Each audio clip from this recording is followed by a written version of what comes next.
자, 여러분 안녕하세요. 5번째 시간입니다. 지난 시간에 이어서 가시리 2번째 학습을 해보도록 하겠습니다. 지난 시간에 공부한 가시리 본문을 다시 한번 해석해 보도록 하겠습니다. 가겠습니까? 가겠습니까? 나를 버리고 가겠습니까? 나보고 어떻게 살라 하고 나를 버리고 가겠습니까? 잡으면 있겠지만은, 잡아두고 싶지만은 서운하면 오지 않을까 두렵습니다.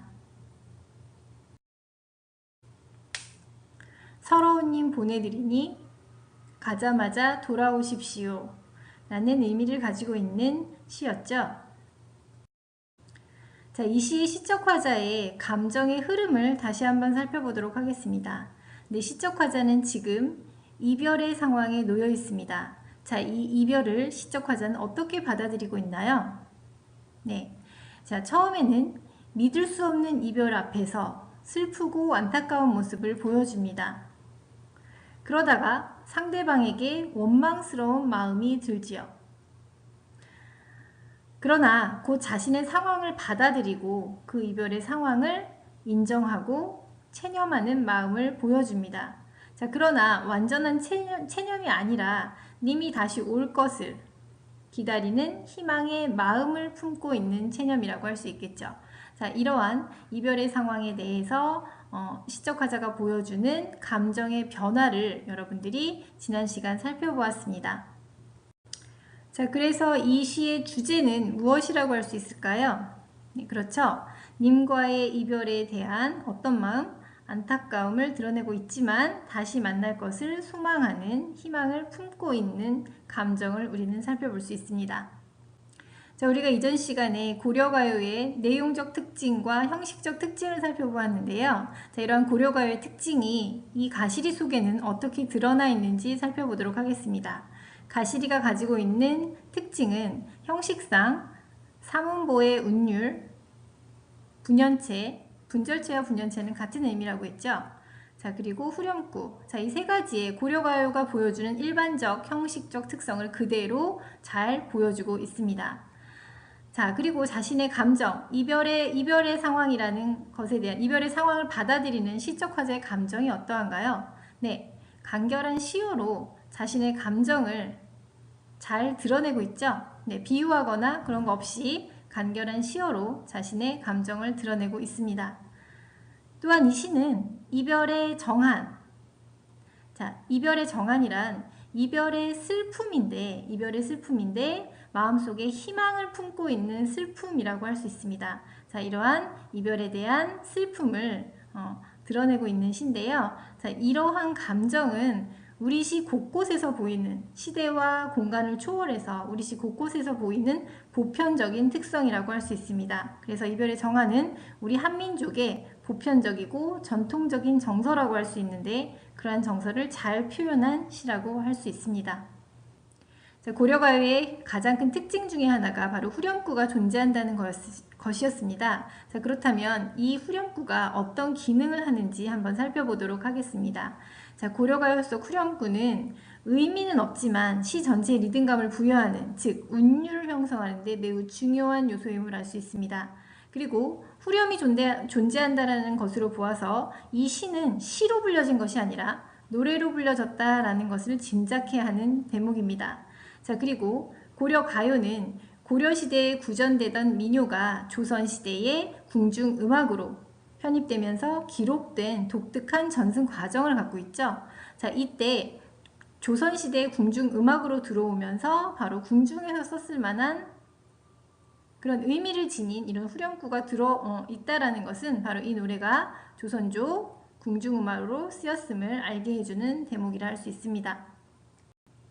자, 우리가 앞서서 가실이라는 이 고려가요는 이별의 정한이라는 전통적 정서를 보여준다고 했는데요. 네, 이 이별의 정한이 왜 우리 민족의 전통적 정서인지 어떻게 시간을 흘러서 맥을 잇고 있는지를 한번 살펴보도록 하겠습니다. 자, 이 이별의 정한이라는 감정은 언제 어디서나 볼 수 있는 감정입니다. 그래서 고대가요 속에서도 우리는 그 이별의 정안이 들어있는 작품을 볼 수가 있고요. 고려가요 가시리 이외에 서경별곡이라는 작품에서도 이러한 주제를 들여다볼 수 있습니다. 그리고 정지상의 송인이라는 한시에서도 이러한 감정을 우리가 살펴볼 수 있고요. 조선시대의 시조, 황진이의 시조나 홍랑의 시조에서도 이러한 감정이 들어있는 시를 많이 살펴볼 수 있습니다.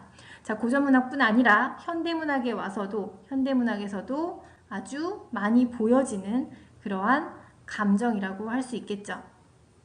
자, 이렇듯 이별의 정안이라는 이러한 감정은 시간을 초월해서 언제나 어디서나 있을 수 있는 전통적인 그러한 감정이라고 할 수 있습니다.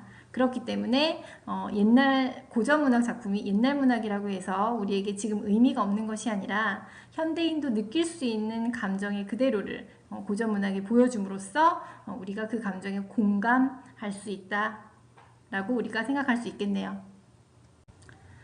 자, 그렇다면 고려가요 가시리는 오늘날을 사는 우리들에게 어떤 의미를 줄까요? 네, 가시리의 전통적 가치를 한번 살펴보도록 하겠습니다. 자, 우선 가시리에 사용된 언어를 살펴보면 그 사문보의 율격, 반복되는 말들을 통해서 우리가 낭송할 때 즐거움을 얻을 수가 있습니다. 자, 그런 즐거움을 준다라는 형식적, 언어적 특성이 있고요. 자, 그 다음에 이별의 상황을 어떤 말로 표현했는지를 보면서 우리가 고려시대 사람들은 이별을 이러한 언어로 사용했구나, 이별의 감정을 이러한 언어로 표현했구나 라는 것을 알 수가 있죠. 자, 그러면서 고려가요 속에 드러난 아름다운 우리말들을 몇천 년이 지난 지금 우리가 살펴볼 수 있는 것입니다. 네, 가시리의 전통적 가치 중 내용적 측면에 대해서 살펴보도록 하겠습니다. 가시리는 이별의 상황을 받아들이고 있는 시적 화자의 태도를 통해서 우리가 슬픔을 느끼지만 희망을 가지고 기다리는 시적 화자의 감정을 들여다볼 수가 있습니다. 자, 이별을 받아들이는 이러한 태도, 그리고 이별에 대해서 느끼는 슬픔의 감정, 그리고 희망을 품는 그러한 마음, 이런 것들은 시간이 지난 지금 우리들에게도 늘 느껴지는, 공감할 수 있는 그런 부분이죠. 네, 그래서 가시리는 시간이 지나고 오래전의 작품이지만 지금을 사는 우리들에게 인간의 보편적 감정, 누구나 느낄 수 있는 감정을 노래해서 우리에게도 공감을 준다고 할 수 있습니다. 자, 이런 측면에서 가시리는 현대의 우리들에게도 의미 있는 작품이 되는 거겠죠. 자, 여러분 지금까지 가시리를 통해 고려시대 사람들은 이렇게 이별에 대한 감정을 느꼈고 이것이 현대를 사는 우리와 별로 다르지 않다는 사실을 확인하였습니다. 자, 여러분들도 어른이 되면 사랑하는 사람을 만나게 되겠죠.